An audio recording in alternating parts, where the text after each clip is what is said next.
ಹಾಯಾಗಿ ಜೀವಿಸಬೇಕು. ಎಲ್ಲರೂ ಹಾಯಾಗಿ ಜೀವಿಸಬೇಕು ಅಂತ ಅನ್ಕೊಳ್ತೀವಿ. ಹಾಗೆ ಜೀವಿಸುವುದಕ್ಕೆ ಎಷ್ಟೋ ಪ್ರಯತ್ನಗಳನ್ನು ಮಾಡ್ತೀವಿ. ಹಾಯಾಗಿಲ್ಲದ ಜೀವನ ವ್ಯರ್ಥ ಅಂತ ಅನ್ಕೊಳ್ತೀವಿ. ಆದ್ರಿಂದ ಹಾಯಾಗಿ ಬದುಕುವುದಕ್ಕಾಗಿ ಅನೇಕ ಪ್ರಯತ್ನಗಳನ್ನು ಮಾಡ್ತಾ ಬರ್ತೀವಿ. ಅನೇಕ ಕಷ್ಟಗಳನ್ನು ಕೂಡ ಪಡ್ತೀವಿ. ಹಾಯಾಗಿರುವ ಜೀವನಕ್ಕಾಗಿ ಎಷ್ಟೋ ಸಂಪಾದನೆಯನ್ನು ಮಾಡಬೇಕು ಅಂತ ಪ್ರಯತ್ನವನ್ನು ಪಡ್ತೀವಿ.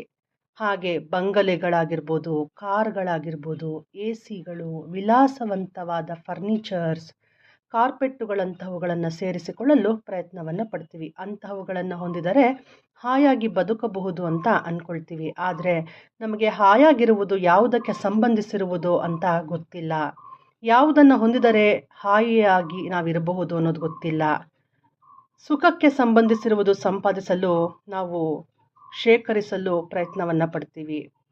ಅಂದರೆ ಹಾಯಾಗಿರೋದಕ್ಕೆ ನಾವು ಶರೀರಕ್ಕೆ ಸಂಬಂಧಿಸಿರುವುದು ಹಾಯಾಗಿರುತ್ತೆ ಅಂತ ನಾವು ತಿಳ್ಕೊಳ್ತೀವಿ. ಆದರೆ ಹಾಯಾಗಿ ಇರೋವಂಥದ್ದು ಶರೀರಕ್ಕೆ ಸಂಬಂಧಿಸಿದ್ದಲ್ಲ, ಮನಸ್ಸಿಗೆ ಸಂಬಂಧಿಸಿದೆ ಅಂತ ನಾವು ಗ್ರಹಿಸಬೇಕು.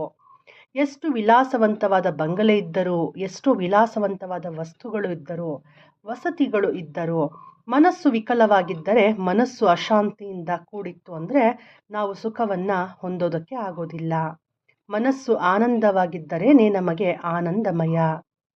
ಮನೆಯನ್ನು ಪ್ರತಿದಿನ ಶುಭ್ರ ಮಾಡದಿದ್ದರೆ ಆ ಮನೆಯಲ್ಲಿ ಹೇಗೆ ಇರಲಾರೆವೋ, ಮನಸ್ಸನ್ನು ಶುದ್ಧಿ ಮಾಡದಿದ್ದರೆ, ಅಂದರೆ ಮನಸ್ಸಿನಲ್ಲಿರುವ ಕೆಟ್ಟ ಆಲೋಚನೆಗಳನ್ನು ಶುಭ್ರ ಮಾಡದಿದ್ದರೆ ಹಾಯಾಗಿ ಜೀವಿಸಲಾರೆವು.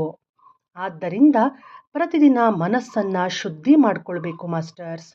ಮನಸ್ಸನ್ನು ಶುದ್ಧಿ ಮಾಡಬೇಕು ಅಂತಂದ್ರೂ ಕೂಡ, ಮಾನಸಿಕ ಶಾಂತಿ ಬೇಕೆಂದ್ರೂ ಕೂಡ, ಹಾಯಾಗಿ ಜೀವಿಸಬೇಕು ಅಂತಂದ್ರೂ ಕೂಡ ಒಂದೇ ಮಾರ್ಗ. ಅದೇ ಶ್ವಾಸದ ಮೇಲೆ ಗಮನ, ಧ್ಯಾನ, ಆನಾಪಾನಸತಿ ಧ್ಯಾನ. ಆದ್ದರಿಂದ ಸಮಯವನ್ನು ವ್ಯರ್ಥ ಮಾಡದೆ ಪ್ರತಿದಿನ ಧ್ಯಾನವನ್ನು ಮಾಡಿದರೆ ನಾವೆಲ್ಲರೂ ಹಾಯಾಗಿ ಜೀವಿಸಬಹುದು. ನೀವು ಸ್ವಲ್ಪ ಗಮನಿಸಿ ನೋಡಿದ್ರೆ ನಾವೆಷ್ಟು ಹೊತ್ತು ಬಾಹ್ಯ ಶುದ್ಧಿಗೆ ಪ್ರಾಮುಖ್ಯತೆಯನ್ನು ಕೊಡ್ತಾ ಇದ್ದೀವಿ ಅನ್ನೋದನ್ನು ಮನಗಾಣ್ತೀರಾ. ಬಾಹ್ಯ ಶುದ್ಧಿಗಿಂತ ಅಂತರ್ಶುದ್ಧಿ ಬಹಳ ಮುಖ್ಯ ಮಾಸ್ಟರ್ಸ್. ಅಂದರೆ ಮನಃಶುದ್ಧಿ ಮುಖ್ಯವಾದುದೆಂದು ನಾವು ಭಾವಿಸಬೇಕು. ಹಾಗೆ ನಾವು ಪ್ರತಿದಿನ ಮನೆಯನ್ನು ಶುಭ್ರ ಪಡಿಸ್ತಾ ಇದ್ದೀವಿ, ಶರೀರವನ್ನು ಶುಭ್ರ ಮಾಡ್ತಾ ಇದ್ದೀವಿ, ಬಟ್ಟೆಗಳನ್ನು ಶುಭ್ರ ಮಾಡ್ತಾ ಇದ್ದೀವಿ. ಆದರೆ ಮನಸ್ಸನ್ನು ಎಷ್ಟೋ ಜನ ಶುಭ್ರ ಮಾಡ್ಕೊಳ್ತಾ ಇಲ್ಲ ಮಾಸ್ಟರ್ಸ್.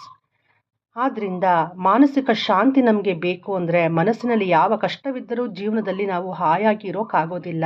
ಹಾಯಾಗಿ ಜೀವಿಸಬೇಕು ಅಂದರೆ ನಾವು ಮನಸ್ಸನ್ನು ಶಾಂತಿ ಪಡಿಸೋದಕ್ಕೋಸ್ಕರ ಮನಸ್ಸಿನ ಪ್ರಶಾಂತತೆಗೆ ಶ್ರಮಿಸಬೇಕಾಗತ್ತೆ. ಅದೇ ಧ್ಯಾನ ಸಾಧನೆ.